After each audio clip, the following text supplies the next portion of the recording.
Hi there, and welcome again to another episode of Teaching with Text. Today I'd like to talk about this book by Sean McMeakin, who's a historian from Bard College in America, called Stalin's War. Quite well known, in fact, actually got quite rave reviews when it came out back in 2021. And so just want to sort of talk briefly today at why I think it's an important book, and how you, and also a couple of examples of how you might use it in your teaching. It's quite a mighty tome. It's extends just the text itself extends almost 700 pages. It makes it very comprehensive, and it's very welcome in the sense of even what McMeakin himself discusses in the introduction, is sort of German, what he quotes as German-centric literature around the Second World War. Certainly in sort of Anglophone circles. And I suppose that's what he's trying to intimate at, is kind of redressing that balance. So it's a really good book. It's very accessible, very easy to read. Lots of evidence is used to support his claims. It's very wide-ranging as well, so I think it's very useful for teachers in a sense of when you're covering, the Second World War.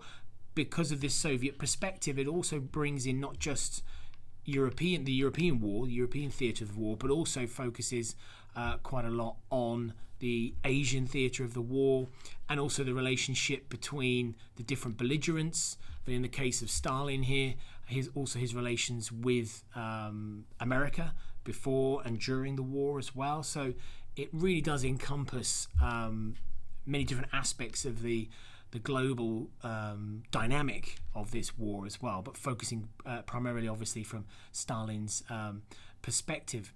So it is, as I said, really easy to read. I learned an incredible lot actually from this book, which I think in itself proves the point that McMeakin makes in the introduction.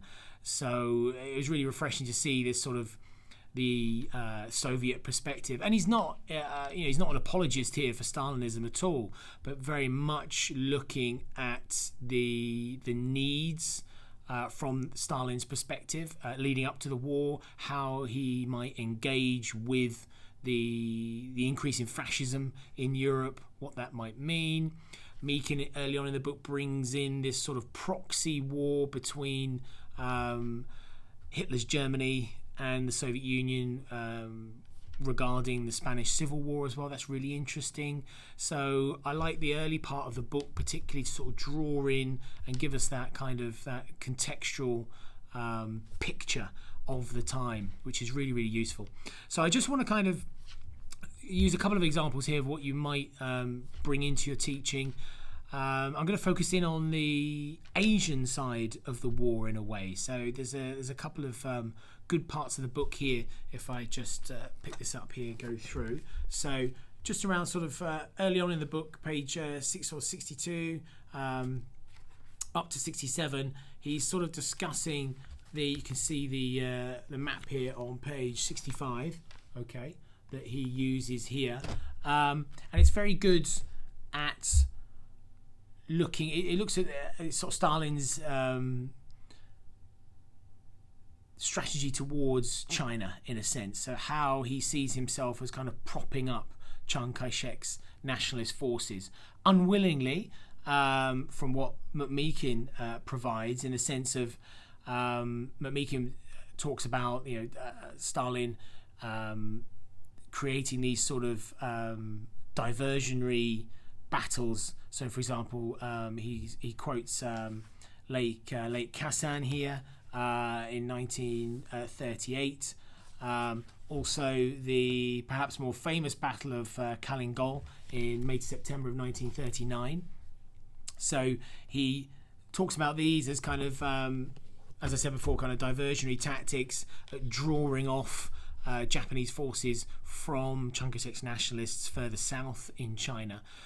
Which in itself is interesting, and I think depending on where you are in the world and what courses you're teaching, often, perhaps less so over the last sort of 10 years or more, but often certainly within kind of English language texts, there's been a lack of focus on the Asian theatre and the Pacific theatre of the Second World War. I do believe that is actually changing, and more books are being produced that deal with various aspects of the war in Asia, which is welcome and needs to have happened sooner, but it's great to see it actually happening now.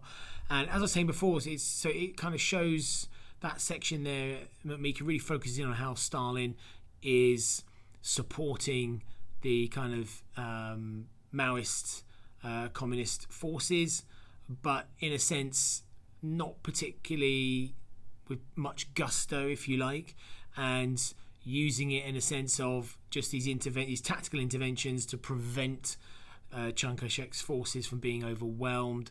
So it gives that sort of element, and McMeakin then it talks about that's drawing on, Stalin's own desire to focus in on the European theatre of the war, which is afterwards, actually, as we move on from this chapter, he goes in to look at in more detail the Nazi-Soviet pact and the creation of that. And I'll talk about that perhaps in another episode. But I just wanted to highlight that part there is really useful in kind of showing the steps towards war, and would allow you, I think, to, if you use those little sections there, sort of discuss the global aspect in a way, and how we're going, the sort of causes. You can sort of measure some of the longer and some of the shorter term causes of the war in Asia. What I also like about that part as well, that he says on right towards the end there, sort of page 71, is about how Stalin himself kind of conceptualizes the war, and how he kind of talks about it being this sort of second imperialist war. So that'll be a useful way of you to, as a teacher, to perhaps bring in Soviet propaganda at the time, or again use that in terms of showing how, at this point, Stalin's not, or will become, an ally. And I think for many students, they perhaps will know him as, obviously, as a dictator, but also as an ally at the time. And for many students, perhaps those who haven't studied the Second World War before, it will probably be a surprise when you go on to perhaps look at the Nazi-Soviet pact, that actually, these two, in many ways diametrically opposed systems of government and personalities in terms of their leaders actually end up signing an agreement. So I think if you use that part there, it'd be really, really good way, I think, of setting up the historical narrative of the kind of global dynamic and global nature of the coming war, in a sense. So I think it's a very very useful section there. And lastly, before I finish, useful in the sense as well, he goes on to talk about the impact of those two battles that I've mentioned on Japanese overarching sort of military strategy, the famous kind of thrust north or south, in a sense. And so McMeakin talks there about how the southern strategy for the Navy, the Japanese Navy, gains strength and gains momentum in light of the armies, which perceive, making whether they are really losses or kind of stalemates, effectively. But the idea that he talks about here in the book of the Japanese imperial forces getting sort of bogged down in China, in a sense. So that would be, I think, a good launch pad, if you like, within your own teaching, to look at the longer term causes, perhaps, of, for example, Pearl Harbor. So it's very, very useful, I think, at bringing in the Asian and Pacific theatres of the war as well. So a very timely book, and very engaging, and very easy to read, concise, easily accessible language for students as well. So I think a great addition to any history curricula. Thank you for listening. More next time.